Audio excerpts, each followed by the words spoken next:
Hey, what's up YouTube? It's ICU, and today I'm going to show you guys how to hack Pokemon Go so that you can walk around basically anywhere, do some other cool stuff, and the best part is that you don't have to install a modified version of Pokemon Go. This actually installs on top of the original Pokemon Go app itself. Now, we do need a jailbreak for this, so for those of you who are either not jailbroken currently or are against jailbreaking, just know that there's a very, very easy jailbreak solution now, thanks to Pangu. In fact, you can actually jailbreak it on your phone yourself. You don't need a computer. You can just visit jailbreakme9.com and you can just tap on download now and make sure you read through the install process on the website first and watch my video, which is actually featured on the page itself. If you tap right there, you can see that the complete tutorial is available on jailbreakme9.com. And of course, I will have that linked down below in the description. I'll also have the computer method there for you if you're more comfortable with that as well. Now, before we begin, what's also really cool is that this hack will allow you to launch Pokemon Go on a jailbroken device.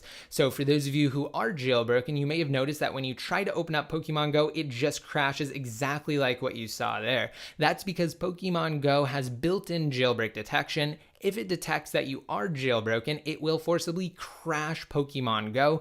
This tweak circumvents that check, and it will allow you to launch Pokemon Go and take it even 10 steps beyond that with all of the hacks I'm about to demo. Now let's go ahead and get straight into this. So once you're jailbroken, which again is very easy, you need to launch Cydia, which of course you get following the success of your jailbreak.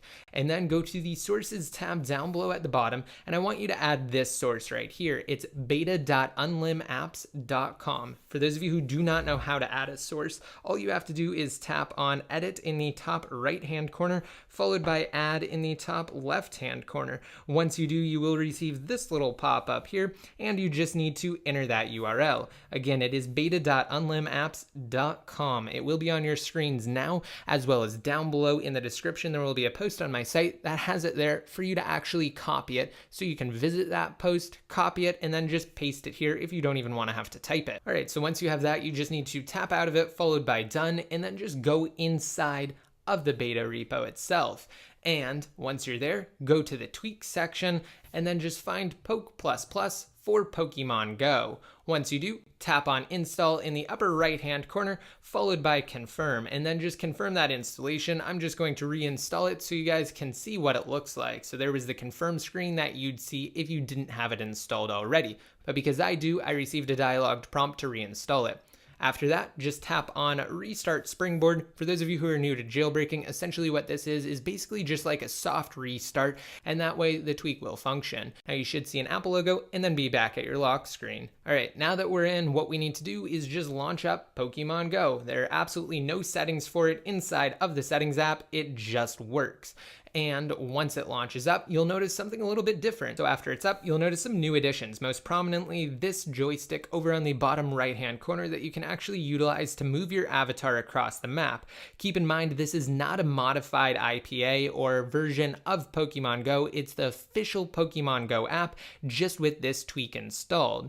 Now, by the way, this is the absolute best method to actually fake your location, to use a joystick and to have your character move around throughout the game, as opposed to just faking your location from the get-go and teleporting all over the game. That's how people get banned. Now, we also have these two semi-transparent half circles over on the left-hand side that when we tap on them, they kind of expand out into toolbars. So let's go over them. Up on the top, we have the speed. So we can actually set it to 1x speed. So that's just walking as you normally would. And then we can go up to 2 and 4. Now, obviously, you probably want to toggle that to 4. By default, it is a lower number, so you need to bump that up if you want to actually get it higher. And by the way, we don't have to use the joystick if we don't want to. We can just tap on the tap to walk icon there, and now when we tap inside of the game, we start walking to wherever we tap. So that's actually pretty awesome, and it does it so much quicker than if you were to use the joystick. So let's go ahead and tap on over here, and we're going to tap on Patrol. Now what Patrol will do is it will just start to move your character around throughout the game by itself. You don't have to do anything.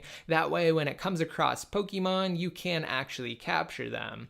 And of course, down below, we have the option to fake location, which is what we're doing right right now, but we're not teleporting across it. We're just walking throughout the game. So let's go ahead and tap on patrol again so that way we stop. And I'm just going to tap on this little guy right here, and we can try to catch this sand shrew here. So just like regular Pokemon, of course, you just flick the Pokeball and you capture it. Now this tweak will also improve the chances of you getting a perfect ball, so that way it definitely makes sure you catch the Pokemon.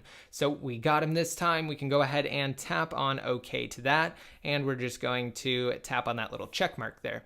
Now, next we have settings. So when we tap on settings, you have the option to show the joystick. So if you just like the tapping method, then you don't have to even have the joystick. That kind of keeps things a little less cluttered. So as you can see, now we don't have it, and we can actually re-hide these toolbars. So now we just have tap to walk on, and we can tap across the map right now. It actually toggled off when we had patrol on, but now we can just tap across the map and we can walk wherever we tap. Some users might prefer that as opposed to the joystick method. Now, two other things I want to go over inside of this little bar here before I discuss what's happening over on the left-hand side beneath the bars when we come across close Pokemon.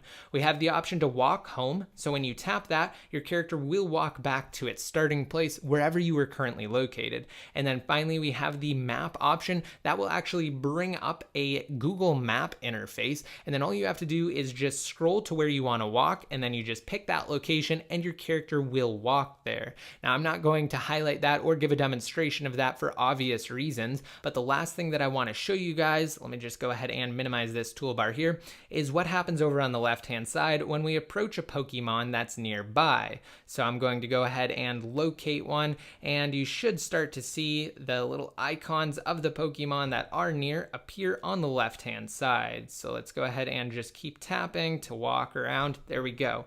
So all we have to do is actually just tap on any of the little icons that appear, and it will walk to wherever that Pokemon is. So that one may actually be better to do because it is further away. So as you can see, it walked straight over there, and now we can actually capture it just by tapping on it. So not only will it show you which Pokemon you're close to, but it will allow you to actually move to them without being there. So how awesome is that, guys? It's actually finding out which Pokemon you're going to capture before you even see them yourself, and when you actually tap on them, once they appear on the left, you will walk to them. This tweak is absolutely awesome, and it is a must-have for anyone, even if you don't want to fake your location. That way you can get a better idea of what you're going to capture and kind of where it's located. So this is absolutely awesome. I highly recommend it. And one final thing, if you want to just completely hide everything related to this tweak until you restart the application, you will notice that there is a circle up top. It's just very, very hard to see. It is a white, very transparent circle, and when we tap on that, it hides everything related to the tweak. And now it's just like regular Pokemon Go unmodded.